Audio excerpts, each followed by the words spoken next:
নমস্কার বন্ধুরা, আপনাদের সামনে একটি নতুন লাঞ্চ থালি ভিডিও নিয়ে হাজির হয়েছি। একদম বাড়ির ঘরোয়া একটি দুপুরের খাবারের থালি। এখানে রয়েছে ভাত, রয়েছে বেতে শাকের চচ্চড়ি, রয়েছে সয়াবিন ভাজা, আলু ফুলকপি নিরামিষ তরকারি, সঙ্গে রয়েছে আলু সয়াবিনের ঝোল, আর রয়েছে বেসনের বড়া করে সেটা পোস্ত। দেখুন, সেই সমস্ত তরকারি রান্না করার জন্য সমস্ত সবজি কেটে এখানে সয়াবিন ভিজিয়ে রাখা হয়েছে। সঙ্গে রয়েছে টমেটো, আর রয়েছে জিরে আর আদার একটা পেস্ট।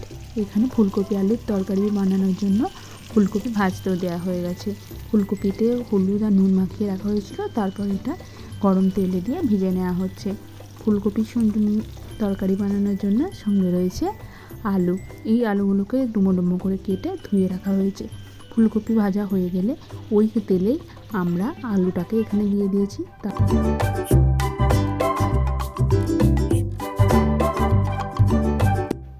তার মধ্যে দিয়ে দিয়েছি আদা, জিরে, হলুদ, লঙ্কা, সমস্ত গুঁড়ো মশলা, আর দিয়েছি টমেটো। ভালো করে কষিয়ে নিয়ে এটাকে কিছুক্ষণের জন্য ঢেকে রাখবো। দেখুন, আমরা ফুলকপিটা ভালোভাবে ভাজার পর তুলে রেখেছিলাম। এরপর ওই মশলাটা কষানো হয়ে গেলে আমরা এরপর ওই ফুলকপি ভাজাগুলো ওর মধ্যে দিয়ে দেবো। আর প্রথমেই বানানো হয়ে গিয়েছিল বেতে শাকের সর্ষে বাটা দিয়ে এই চচ্চড়িটা।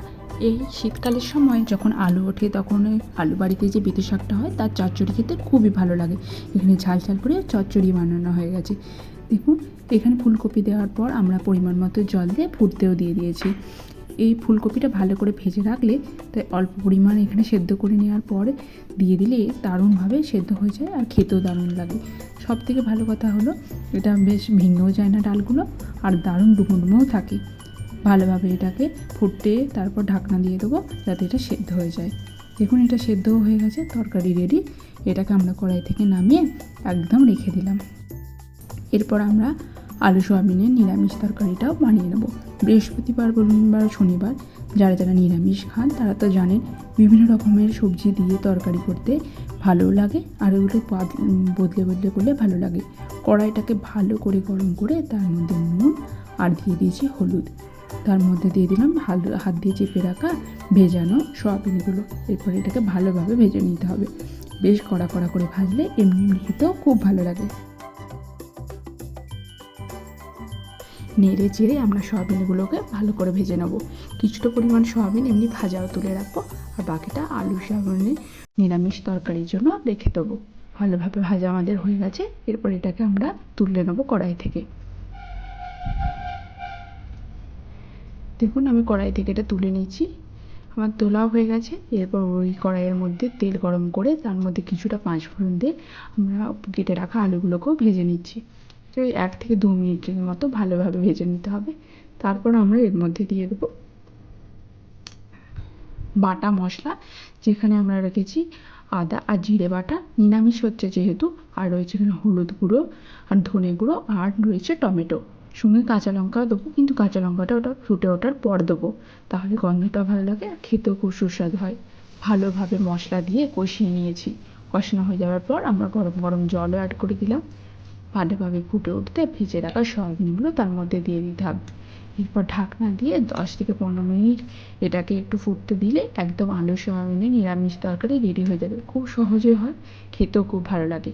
নামাবার 2-3 মিনিট আগে কাঁচা লঙ্কা দিয়ে দিতে হবে। দেখুন, ঝোলটা ফুটতে শুরু করেছে। এরপর এটাকে আমরা ঢাকা দিয়ে রেখে দেবো যাতে ভালোভাবে রেডি হয়ে যায়। তার দিচ্ছি প্রয়োজন মতো চিনি। চিনি দিলে স্বাদটা খুবই ভালো হয়। এরপর ফাটিয়ে রাখা কাঁচা লঙ্কাগুলো দিয়ে দিলাম। ভালোভাবে মিক্স করে 2-3 মিনিট রেখে এটাকে আমাদের কড়াই থেকে তুলে নিতে হবে। আলুগুলো একদম সেদ্ধ হয়ে গেছে, তবুও আপনারা একবার কেটে চেক করে নেবেন ভালোভাবে সেদ্ধ হয়েছে কি হয়নি। দেখুন, খুন্তি খুব ভালোভাবে সরে যাচ্ছে, তার মানে এটা সেদ্ধ হয়ে গেছে। এবার আলু সয়াবিনের তরকারি আমরা তুলে নিয়েছি। দেখতেই পাচ্ছেন খুব সুন্দরভাবে রেডি হয়ে গেছে। এরপর আমরা বেসনের বড়া বানিয়ে তার পোস্ত বানাবো। সেই জন্য দেখুন, প্রয়োজন মতো বেসন নিয়েছি, তার মধ্যে দিয়ে দিচ্ছি নুন আর লঙ্কার গুঁড়ো। এটাকে ভালোভাবে মিশিয়ে জল দিয়ে ফেটিয়ে রেডি করে নিতে হবে। যত ভালোভাবে ফেটাবেন তত এটা ভালোভাবে ফুলবে। আমি প্রয়োজন মতো জল দিয়ে এটাকে ফেটিয়ে নিচ্ছি। তারপর এটাকে গরম তেলে ভেজে নেব। যে কোনো বড়া বানানোর আগে আপনাদেরকে কড়াইটাকে খুব ভালোভাবে গরম করে নিতে হবে। তারপর তেল দিলে দেখবেন কড়াইটা আটা বেরো না আর খুব ভালোভাবে ভাজা হয়। এবার ছোটো ছোটো বড়ার আকারে আমি এটা দিয়ে দিচ্ছি। ছোটো ছোটো আকারই করবেন, যাতে পোস্ত দিলে এটা এমনিই ভাববে, আর ভাজার সময় তো এটা ভাববেই। দেখুন একটা একটা করে বড়াগুলো আমি তেলের মধ্যে ছেড়ে দিচ্ছি। এরপর এটাকে ভালোভাবে ভাজা পর্যন্ত একটা সাইড আমি ওয়েট করব, তারপর এটা উল্টে নিয়ে আমি কড়াই থেকে তুলে নেব। আমার বড়া ভাজা হয়ে গেছে। এরপর দেখুন ওই তেলেই আমি কিছুটা পরিমাণ জিরে দিয়েছি, তার মধ্যে একটু দিয়ে দিচ্ছি অল্প পরিমাণ জল। এরপর বেটে রাখা পোস্তটা আমি দিয়ে দিলাম কড়াইয়ের মধ্যে। তারপর এটা একটু যখন ভালোভাবে ফুটে উঠবে, তার মধ্যে আমি ভেজে রাখা বেসন বড়াগুলো দিয়ে দেবো। ওতে দারুণ পরিমাণে সুস্বাদু হয়। এই পোস্তটা অবশ্যই আপনারা কাঁচা লঙ্কা দিয়ে বানাবেন, তাহলে এত সুন্দর গন্ধ হবে। দেখুন আমি জলটার মধ্যে দেখুন বেসনের বড়াগুলোও দিয়ে দিয়েছি, ভালোভাবে ফুটেও গেছে। এরপর এর মধ্যে আমি কিছুটা পরিমাণ কাঁচা তেল দিয়ে তুলে নিচ্ছি। এছাড়া আমরা এটাকে একটা বাটি পোস্ত বানিয়েছিলাম। দেখুন আমার বেসন বড়ার পোস্ত একদম রেডি হয়ে গেছে। সমস্ত খাবার আজকের আমাদের রেডি হয়ে গেল।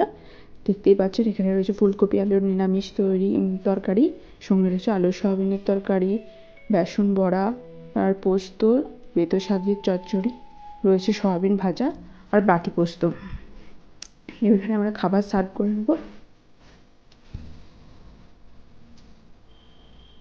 আমরা থালির মধ্যে খাবারটা সার্ভ করে নিয়েছি। প্রথমে ভাত, তারপর বেতো শাকের চচ্চড়ি, সয়াবিন ভাজা পরপর দিয়ে যাব।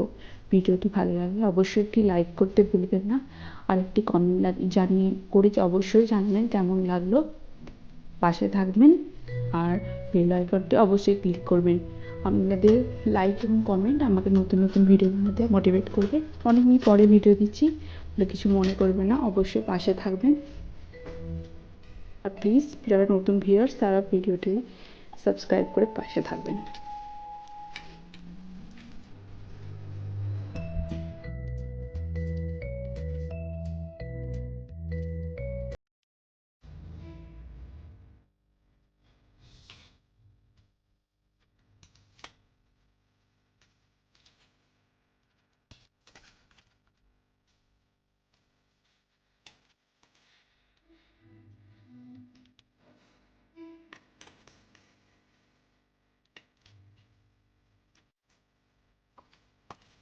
আমার খাবার সার্ভ করা হয়ে গেছে।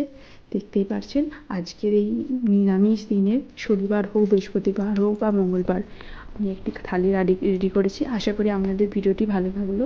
যদি কোনো ভুল ত্রুটি হয়ে থাকে আপনারা নিজের করে ক্ষমা করবেন। পাশে থাকবেন অবশ্যই নতুন নতুন ভিডিও করার জন্য। ধন্যবাদ।